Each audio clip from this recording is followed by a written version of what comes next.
Bienvenidos una vez más a Manuel Ahora Pasenilla Entrevista A, esta vez con el doctor Mario Arroyo, sacerdote de Rocudel. Muchas gracias, muy contento de estar contigo, Manuel, y poder participar en tu canal de YouTube. Tú tienes un libro sobre ciencia y religión.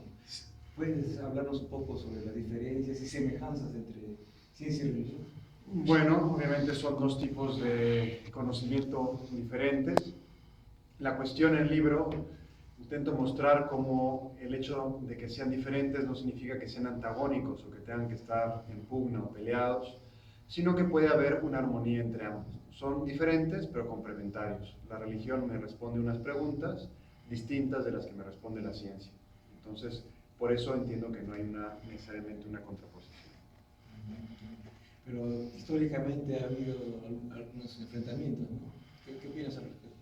Bueno, históricamente ha habido un caso Galileo, en el cual fue procesado Galileo por sus doctrinas científicas, y digamos que ese es el caso. Me parece que no hay más, ahí fue claramente un error de la autoridad eclesiástica de ese momento, en concreto de la Congregación del Índice y de la Inquisición romana, que lo juzgaron. Hay que decir que Galileo no fue ni torturado, ni murió quemado en la hoguera. De hecho, publicó sus obras más importantes de manera posterior a la condena. Y él siempre fue un devoto creyente. Sencillamente se adelantó a su época en lo que a interpretación de la Biblia se refiere, porque él tenía muy claro que la Biblia nos dice cómo se va al cielo, no cómo es el cielo.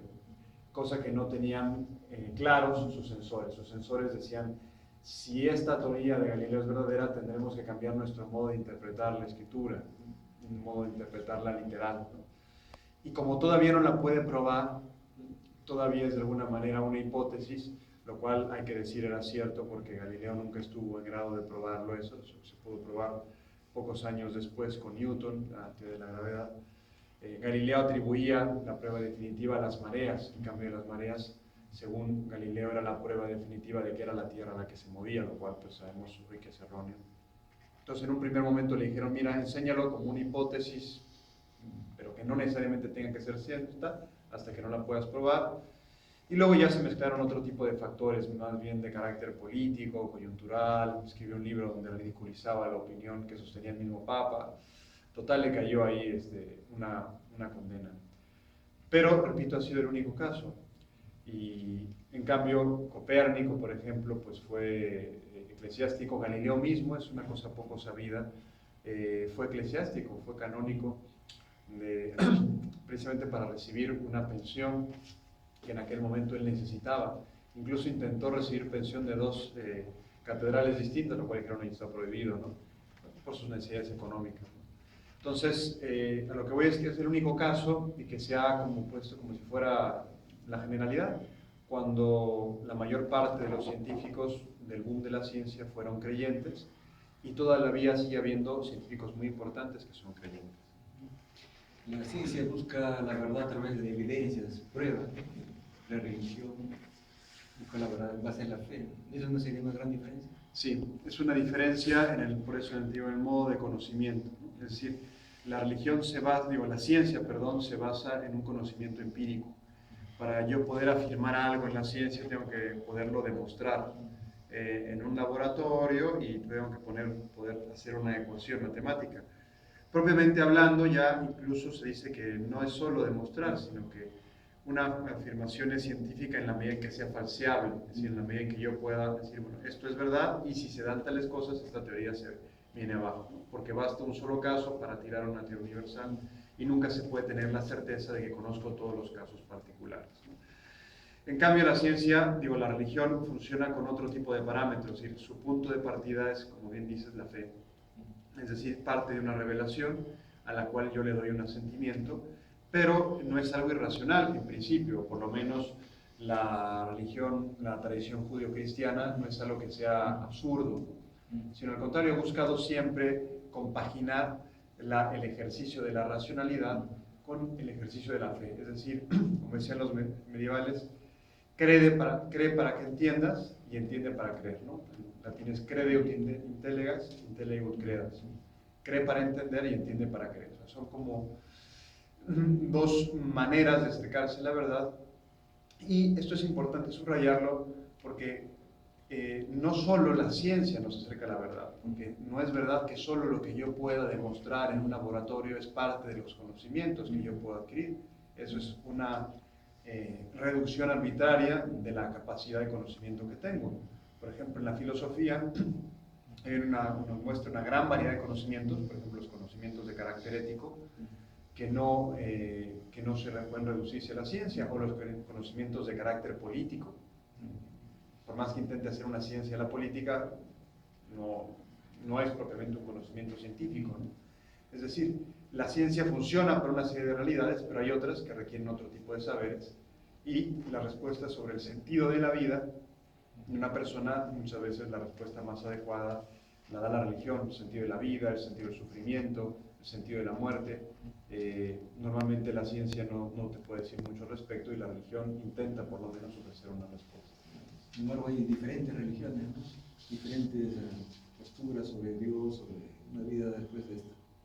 Sí, hay una gran variedad de religiones, y también hay una gran convergencia en algunos puntos de las religiones, ¿no? Por ejemplo, la Comisión Teológica Internacional, dentro de ya me refiero entre la Iglesia Católica, sacó un documento, si no recuerdo mal, el año 2007, 2008, que habla se llama Una nueva mirada sobre la ley natural, en donde muestra cómo prácticamente todas las religiones serias, me refiero a judaísmo, islam, budismo, shintoísmo, ¿verdad?, coinciden grosso modo con los puntos éticos fundamentales, ¿no? Con la regla de oro del evangelio: no le hagas a los otros lo que no te quieras que te hagan a ti, trata a los demás como te gustaría que te traten a ti,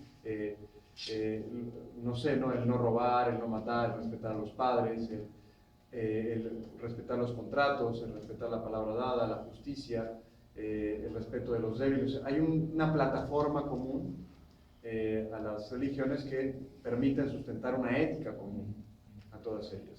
Ciertamente parten de tradiciones distintas, y entonces ahí hay, digamos, por lo menos la apologética clásica funciona en tres escalones.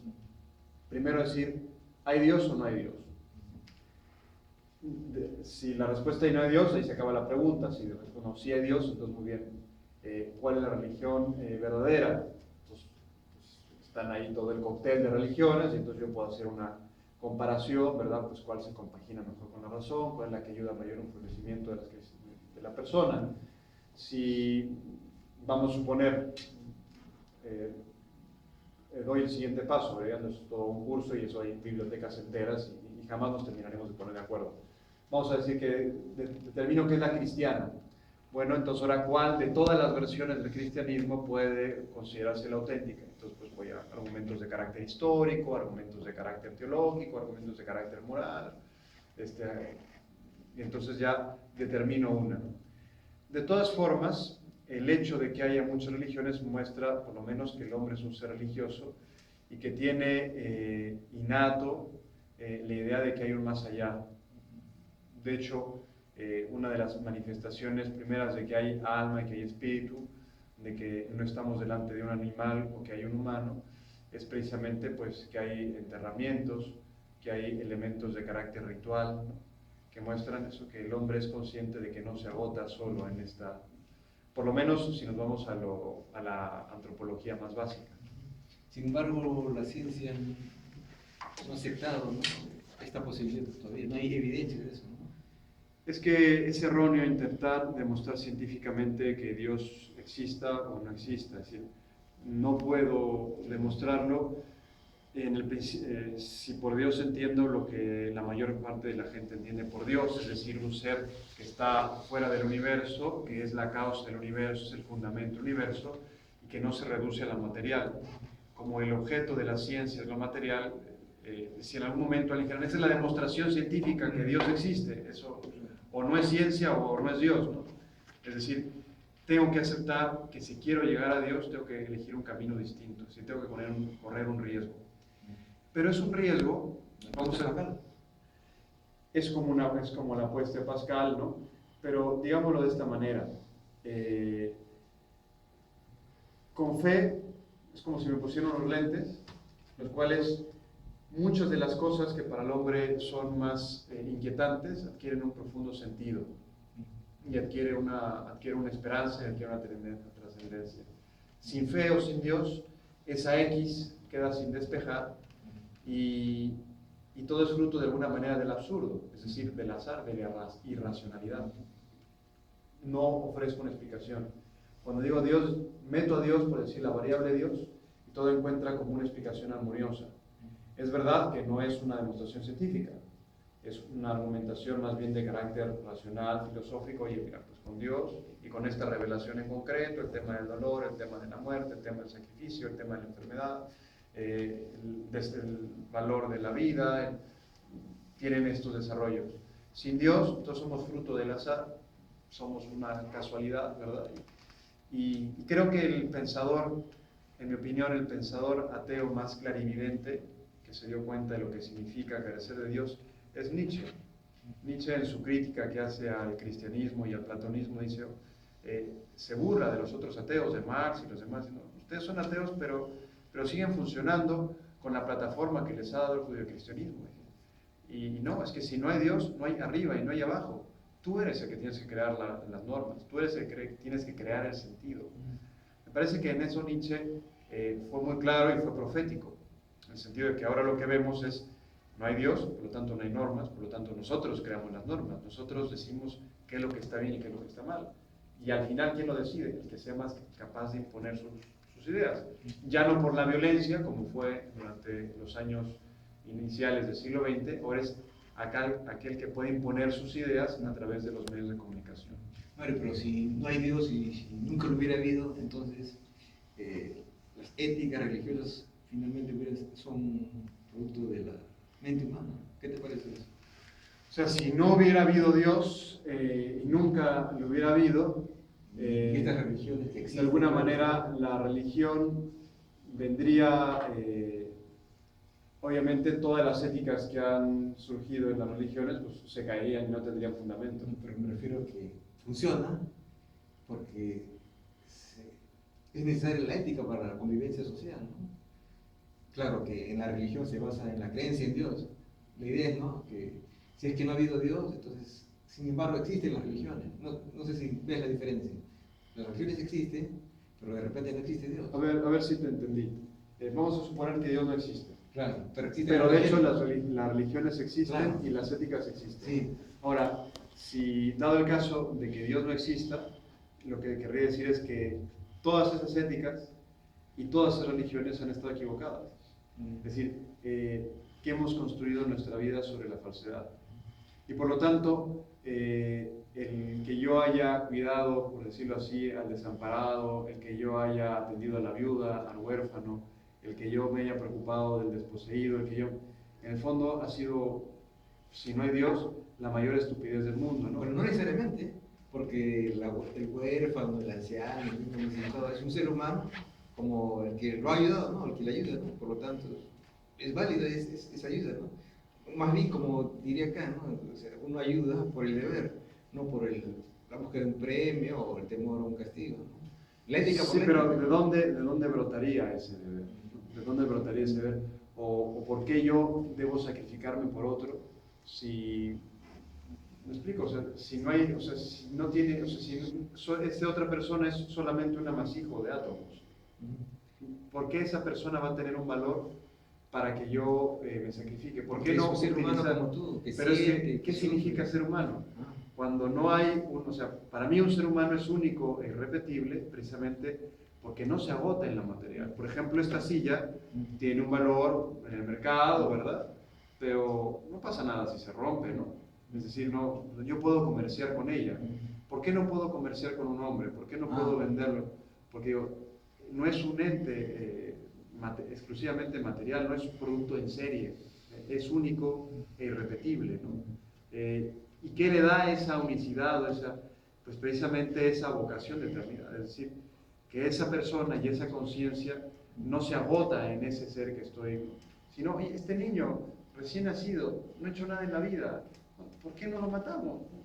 Estamos con poca plata, mata al niño, ya mañana si tenemos más plata ya tendremos otro.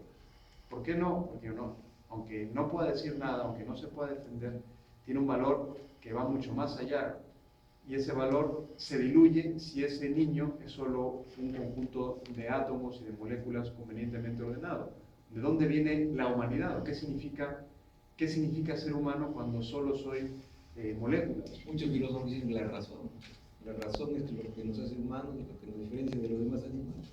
Esa capacidad, ¿no? Que no la tienen los otros animales, y justamente es la que nos da esa dignidad de ser humano. Solamente por nacer con esa capacidad, ya somos dignos de ser humanos. Claro, pero el problema, de nuevo volviendo al fisicalismo o al materialismo, es, me parece que la última lanza, por decirlo así, tú lo conocerás mejor que eres especialista en ateísmo, ¿verdad? La última lanza del ateísmo va por el lado de la neurociencia. ¿Y qué te dice la neurociencia? Eso tan, por decirlo así, tan sublime que decías de la razón humana, no es otra cosa que conexiones neuronales. Que un circuito, convenientemente decir, un circuito como el circuito de luz de este edificio. Pero mucho más complejo. Mucho más complejo, único. o sea, mucho más sofisticado. Claro, es como un iPad. Compleja. Es como un iPad. Pero o sea, mucho más complejo. es un iPad un poquito más evolucionado, pero al rato va a ser, o sea, un iPad ya hace mucho más cosas que un cerebro no hace. ¿Me explico? Es un iPad. O sea, y un iPad tiene su valor en el mercado, pero es quitapón. ¿Me explico? Es decir, o sea, mi racionalidad, incluso, o sea, si es verdad eso, primero, esa racionalidad sería fruto de lo irracional, del azar. Exacto, de las fuerzas ciegas de la naturaleza. Y segundo, vendría a ser eso, una conexión. ¿Qué tan valioso es? Pues, ¿cuánto vale la conexión de redes neuronales de una persona? Es decir, como que la razón perdería el estatus. Decir, no, yo soy un fruto de la casualidad, e incluso sería una tragedia, porque me doy cuenta, bueno, tragedia desde mi particular punto de vista, y creo que, o sea, me doy cuenta de que no soy una mota de polvo en un universo indiferente, que en realidad no valgo nada. Y que voy a estar aquí un periodo de tiempo absolutamente efímero dentro de todo el inmenso panorama que es el universo. Entonces, mi vida, si acaso, entonces, ¿qué tengo que hacer con mi vida? Disfrutar al máximo posible. Porque no, o sea, intentar, como Jim Morrison, abrir las ventanas de la perversión. Y entonces, pues eso sí, o sea, si meterme droga me hace sentir sensaciones que no puedo sentir de otra manera, ¿por qué no me la voy a meter? Pero Mario, también se puede disfrutar la vida de forma más mesurada, ¿no? No necesariamente con extremos, ¿no? Sí, pero me parece que es una cuestión, en el fondo, como de una visión desesperanzada, resignada, decir, mira, pues sí, no, vamos a intentar no matar y que no nos maten, ¿no? Pero en la realidad pasa eso, ¿no? No estamos matando o esperando que nos maten, ¿no? Claro, ¿no? Pero me parece que es una visión como sin esperanza, o como unas esperanzas muy, eso, que gane mi equipo de fútbol, ¿no? Que gane el partido político que a mí me gusta, que... Mario, entonces tú dices que si no hubiera otra vida, entonces esto no tendría sentido. ¿Eso está diciendo? Yo digo que si no hay Dios y si no, sí, efectivamente, o sea, si solo somos fruto del azar y si solo somos un conjunto ordenado casualmente de átomos, que si se volviera a correr la cinta no habríamos salido, tendríamos que aceptar con nuestra razón de que nuestra vida es un absurdo, es una casualidad, es como, no sé, como que ahorita hay una nube con una forma determinada, por lo tanto no hay sentido. ¿Qué es lo que dice Nietzsche? Es decir, entonces yo tengo que crear mi sentido. Mario, ¿alguna vez has dudado de tu fe? ¿Alguna vez has dudado de que la Iglesia Católica, Apostólica y Romana no sea la verdadera iglesia o la verdadera religión? Sí, algunas veces he tenido, como cualquier persona... ¿Aceptas esa posibilidad? Sí, claro que acepto la posibilidad de dudar, no es irracional. Y de hecho, creo que esa duda bien orientada tiene un valor grande porque te lleva a pensar la fe. Es decir, hay mucha gente que vive su fe digamos, por costumbre, por inercia, y no la ha reflexionado. Y precisamente también por eso mucha gente pierde la fe, porque primero que le lleva a reflexionar, la orilla a pensar, pero pues cuestiónatela, ay, no es falsa. Y entonces es necesario ese momento crítico precisamente para pensar la fe y de alguna manera para tamizarla, para contextualizarla, ¿no? Y es necesaria, me parece, esa formación cultural. Decir, oye, mira, yo creo en Dios, pero también los musulmanes creen en Dios, y es el mismo Dios. O sea, el Dios de los musulmanes es el mismo Dios de los católicos, es el mismo Dios de los judíos, el único Dios. Pero resulta que el musulmán tiene una idea de la Guerra Santa. Yo no tengo esa idea de la Guerra Santa. Pero hubo la idea. Pero no originalmente. Ese fue sobre todo un proceso de los pueblos bárbaros, ¿no? Pero si uno ve los primeros 3 siglos del cristianismo, los compara con los primeros 3 siglos del Islam, hay una diferencia radical. Claro, y también comparar los últimos 3 siglos últimos con los primeros 3 siglos, es totalmente distinto, ¿no? La iglesia cristiana primitiva, la iglesia actual, ¿no? No, hay muchas cosas, por ejemplo, la misa es prácticamente lo mismo. Si uno agarra el Nuevo Testamento o agarra los escritos de San Justino, que estamos hablando del siglo II, la misa es calcada a la misa que hay ahora. O si agarra las epístolas de San Pablo, ya habla de obispos, presbíteros, diáconos. Y la pompa, el purpurado. Ya. Eso no es original, y eso son cosas que se han ido y que no son esenciales. El celibato tampoco. El celibato tampoco es original y podría cambiar. Hay razones de peso para que no cambie. Pero, por ejemplo, en las iglesias católicas orientales, o sea, las iglesias católicas de rito oriental, se pueden ordenar sacerdotes personas casadas. ¿Tú apoyarías eso entonces? Yo personalmente no, pero pienso que en algún momento podría ser una necesidad, o sencillamente alguien con más autoridad que yo, por ejemplo un papa o un concilio, podrían hacerlo, ¿no?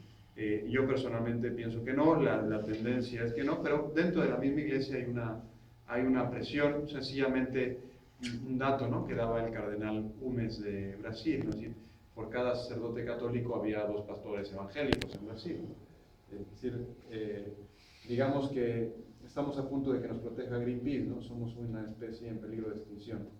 Entonces, en algún momento podría ser.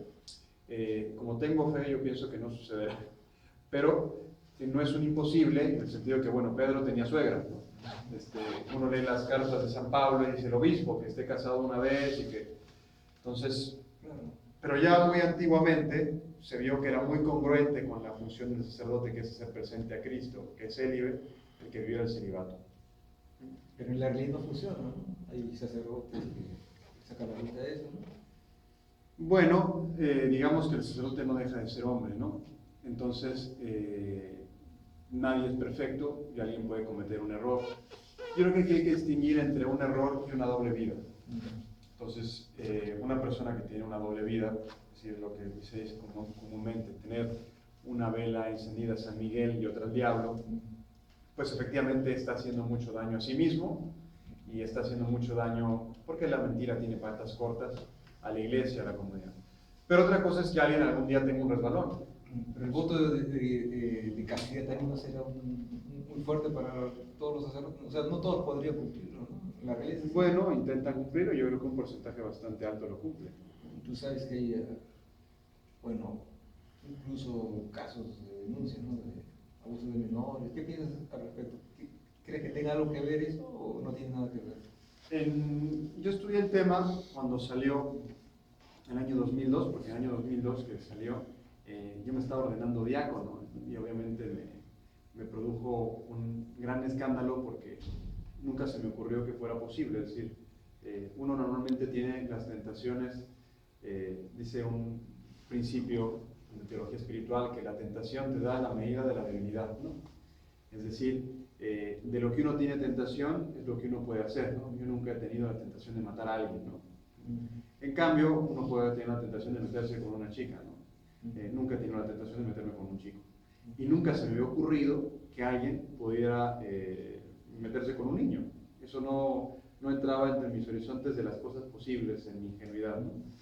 Entonces, me llamó la atención un estudio que después hizo la Conferencia Episcopal Norteamericana, donde segmentaba, ¿no?, los casos y daba un dato muy interesante, que el número de sacerdotes que reincidían, es decir, no un tipo que una vez, sino el tipo que en una parroquia lo cambiaban y otra vez en otra, y otra vez, 3, 4, 5 veces en distintos lugares, habían sido ordenados sacerdotes en un arco de años muy preciso, que van más o menos de 1967 a 1975.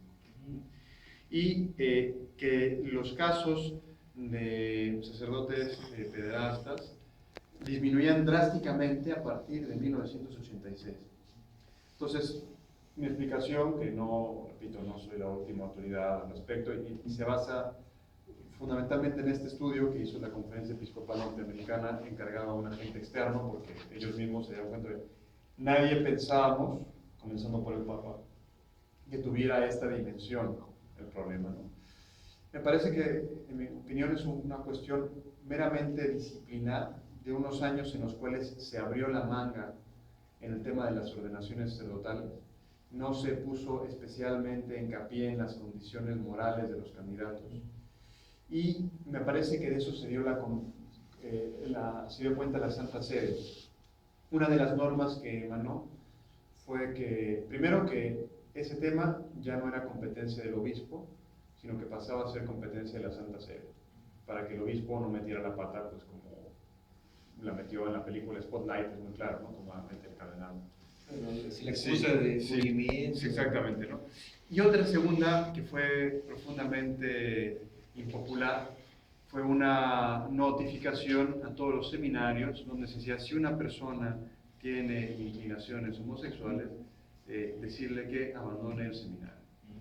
¿Por qué? Porque antes se pensaba, bueno, tiene, pero las puede controlar, ¿no? Y estoy seguro que habrá muchas personas, muchos sacerdotes con inclinaciones así, que las han controlado y que son muy santos. Pero el problema no son los que son muy santos y han controlado sus inclinaciones, sino los que pasados 3, 5 años, por alguna crisis afectiva, emocional, una impresión, algo ha tronado ahí, y eso que estaba, por decirlo así, como en un dique contenido, se ha roto. Entonces, la Santa, ¿por qué puse esa norma? Si te das cuenta, los casos de abusos eran de niños, no de niñas. La mayoría de los casos de los sacerdotes no abusaban de niñas, no eran, sino eran de niños. Es decir, ¿qué había pasado, dicho mal y pronto?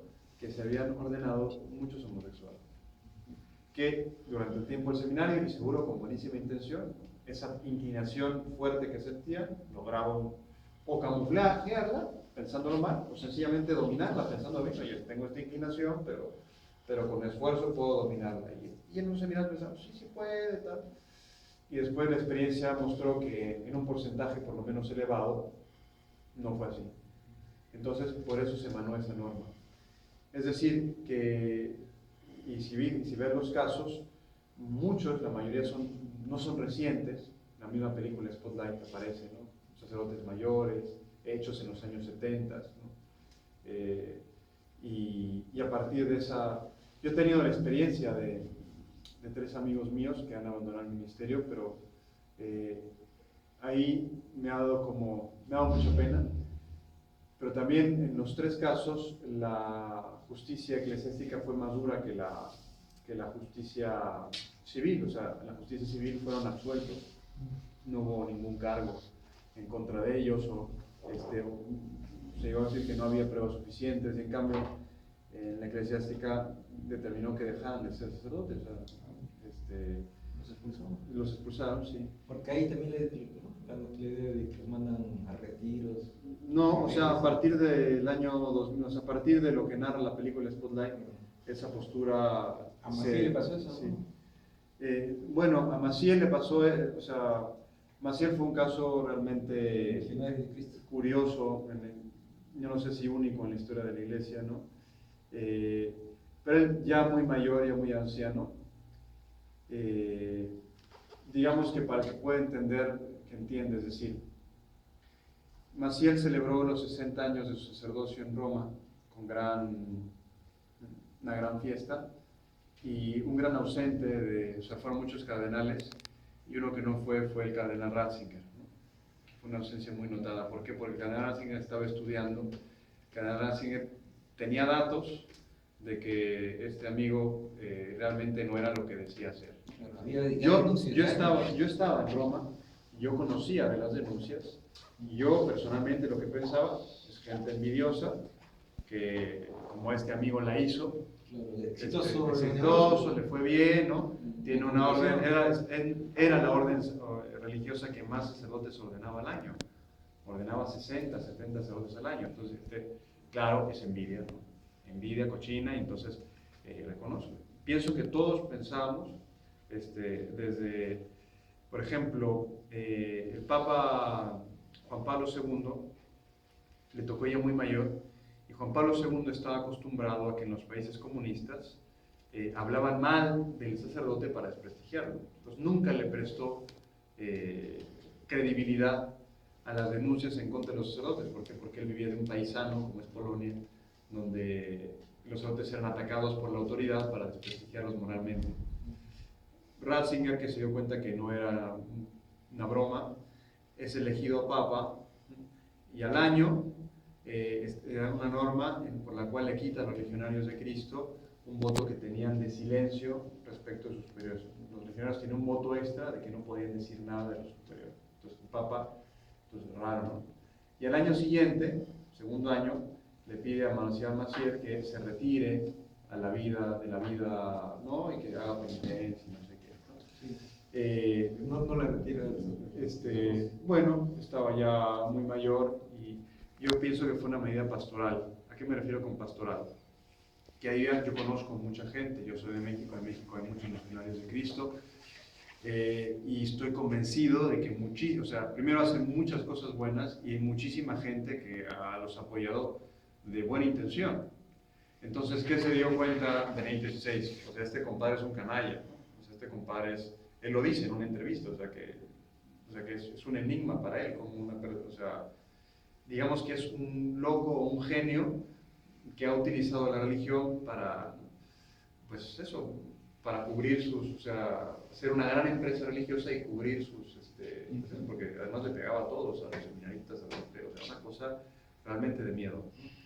Entonces, el Papa mismo lo dice en una entrevista con Peter Seward, que para él Maciel era un enigma. ¿Pero qué dice?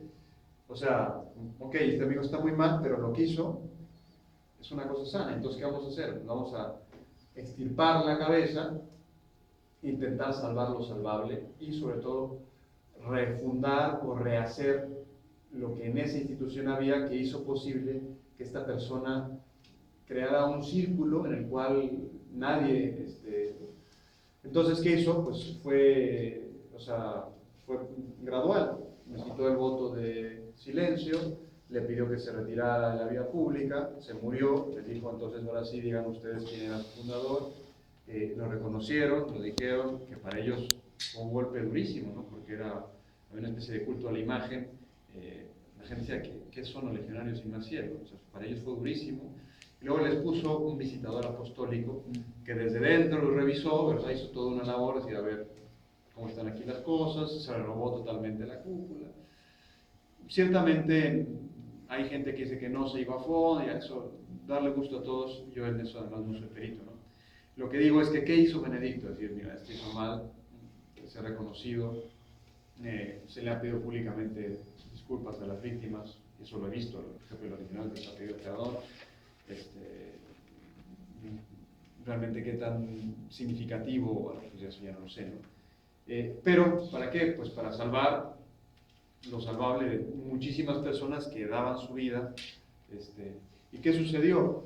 Pues sucedió que muchos de ellos, que habían creído de buena fe, pues abandonaron la orden porque dijeron, mira, de hecho algunas se refundaron, otras ramas nuevas, y otros dijeron, no, pues ok, o sea, es una cruz con la que tenemos que cargar, y bueno, nuestro fundador hizo esto, pero ya la Santa Sede nos ha dado unos estatutos nuevos y podemos seguir tirando para adelante, ¿no?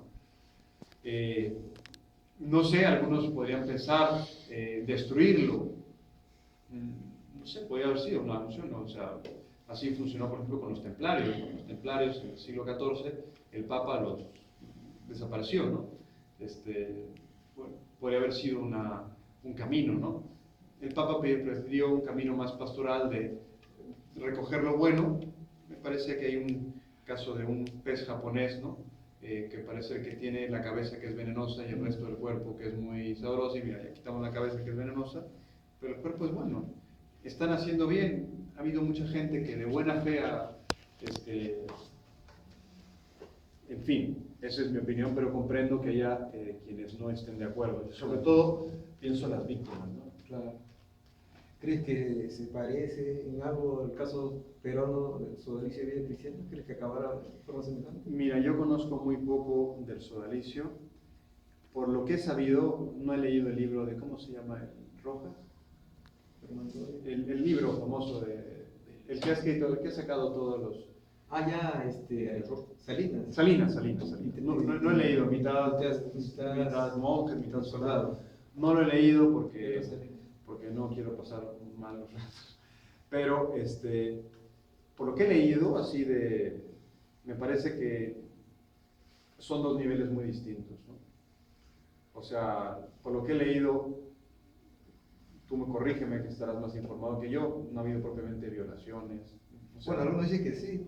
O sea, ha habido quizá, digo, no, hay una parte que o sea, ha sido muy... Los relatos son crudos. Yo lo que he entendido es que sí ha habido algún caso de, quizá, no sé, una cosa así. Sí, ¿me explico? Alguna... Pero lo que es como maltrato, no una rigidez, un maltrato, no es lo que es el grueso de las denuncias, ¿no? Entonces, me parece, yo no me quiero meter, porque también tienen una visita apostólica para... Por eso digo, o sea, se parece, no, se parece en las etapas. Sodalicio es exitoso también, sí. Es muy parecido. En México no hay, yo soy de México, no hay sodalites, o nunca vi ninguno. Yo aquí en Perú no soy consciente de haber visto uno todavía. Creo que una vez en un programa de radio, después debe de ser sodalite, pero no he tenido trato directo y por eso no soy especialista en el tema, ¿no? Pero comparado con lo que hacía Maciel, de lo que se le acusa a Figari, es, no sé, ¿no? Como Jake y Mr. Hyde, ¿no? Contra uno que pues, sí mató a una, ¿no? O sea, Maciel es el campeón. Digamos que en ese sentido es el campeón. Sí, hay un libro de un sobrino de él, donde dice que empezó su carrera maquiavélica bien joven, que le acusa de haber matado a su tía. Ya no sé, ¿no? Bueno, a Maciel lo sacaron del seminario, ¿no? Pero lo sacaron del seminario los jesuitas. Es muy raro cuando sacan del seminario que te por algo lo han sacado, pero tenía un tío obispo que lo metió, él fundó su orden siendo todavía antes de ser sacerdote.